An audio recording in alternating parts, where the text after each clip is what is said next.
It's already deeply embedded in the flesh. Some friends say not to trim it too harshly. Take a closer look. Why trim it?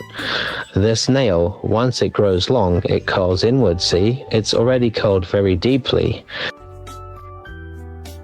After trimming, I'll show everyone. It's very deep. It must be fixed and cleaned up.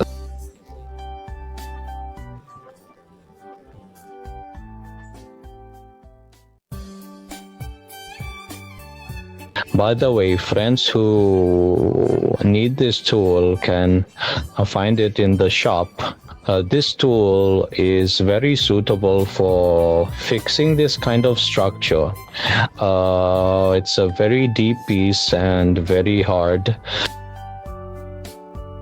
Although there is a root inside, everyone thinks it hasn't been removed and is broken inside, but actually it's not. It hasn't broken inside, it's just connected to that piece of flesh, that old skin, broken inside, which doesn't affect subsequent growth. You see, it's all cleaned up inside. Okay, thank you all for your support.